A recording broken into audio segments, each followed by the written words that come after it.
obra boa e ganhar dinheiro, o resto tinha que ter alguma outra ocupação para poder sobreviver.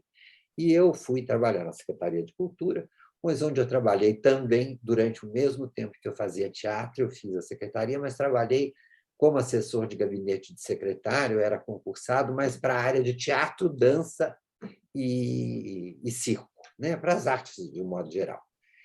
E lá fiquei durante 16 anos ou 17 anos, e nesse período continuei fazendo teatro, e aí, de repente, fui fazer com o Fauzi Arap, que também nos deixou, um grande diretor de teatro, um grande ator, né?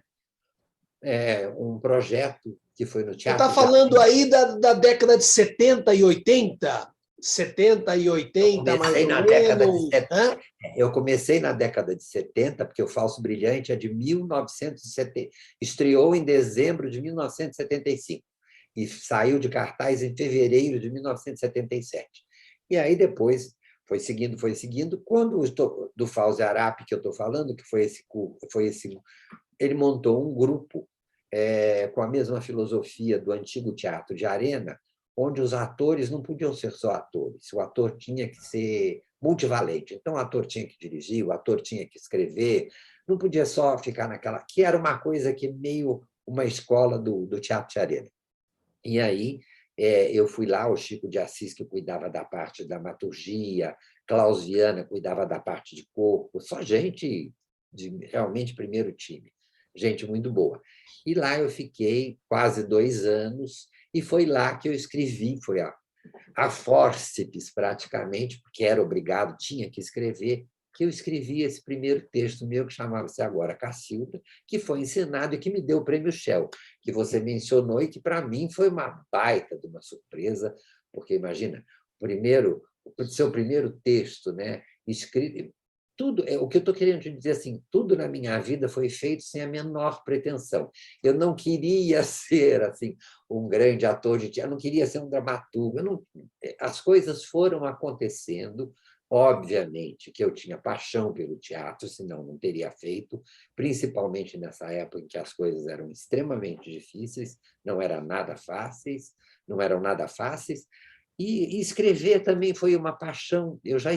Engraçado, porque aí você começa a se dar conta que eu já escrevia antes, mas eu não escrevia textos de teatro, eu escrevia depoimentos, escrevia coisas pequenas e tudo, mas já tinha uma coisa ali que eu não sabia. E aí escrevi essa peça, ganhei esse prêmio Shell, foi uma coisa muito interessante, e depois escrevi um outro texto a partir da obra do Oswald de Andrade, que chamava-se A Volta do Serafim Ponte Grande, e que também ganhou um prêmio da Secretaria da Cultura, que era o prêmio para montagem. Enfim, acabei escrevendo 2 ou 3 textos, e fui muito bem no teatro, também tive indicações para prêmio, mas aí eu continuava com os 2 trabalhos.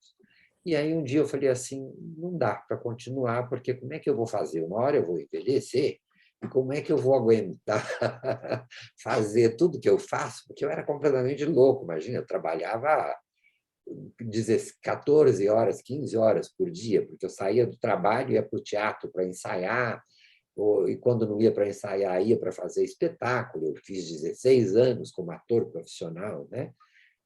Como estávamos conversando, fui dirigido pelo Antônio Bujanra também, né?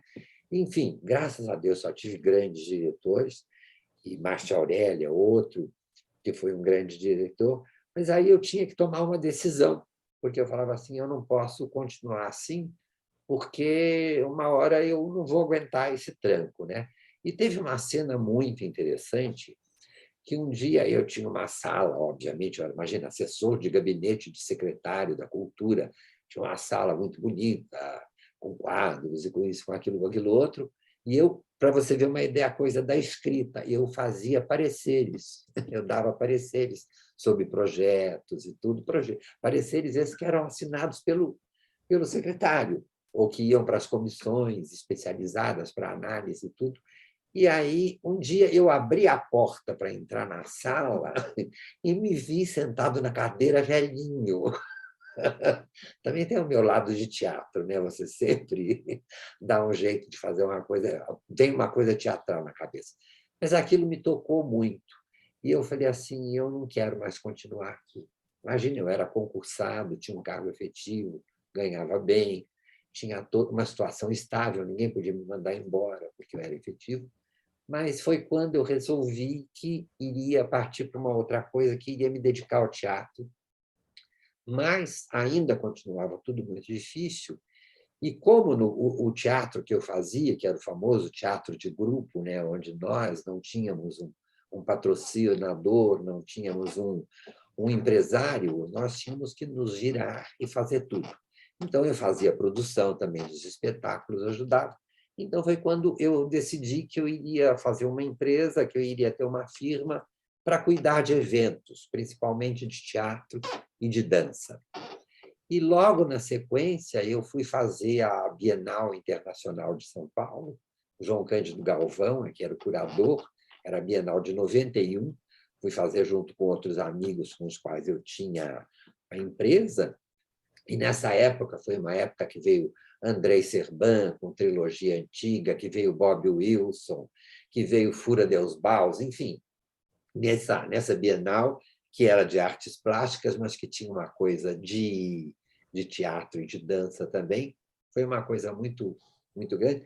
E aquilo falou assim, me deu uma outra mexida que eu falei assim, não, eu preciso sair daqui do Brasil também, eu preciso começar a ver coisas lá fora para poder dar um outro sentido, né, para o que eu vou fazer. E aí começou, porque aí o governo da França me chamou na sequência para cuidar de um projeto enorme que teve em São Paulo, aí já estou nos anos 90, que chamava-se Cargo 92, né, Cargo 92, como diziam os franceses, que foi aqui em São Paulo, que teve o Royal Deluxe, que é um grupo francês de teatro de rua maravilhoso, teve o Mano Negra, que é um grupo de música, teve o Philippe Decouflé no Teatro Municipal, o Philippe Janty, enfim, foi um evento monstruoso em comemoração aos 500 anos do descobrimento da América.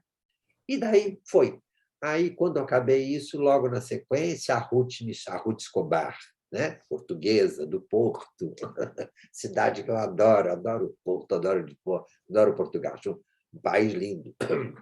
Gosto muito. Agora eu preciso ir com calma para fazer uma viagem com o tempo, porque a gente sempre vai correndo muito, né? Vai para ver alguma coisa, encontrar um amigo, não tem tempo de passear, de ficar sem fazer nada. Mas aí comecei, então, a fazer os festivais internacionais da Ruth Escobar, em São Paulo. Comecei isso em 1990. Então, aí foi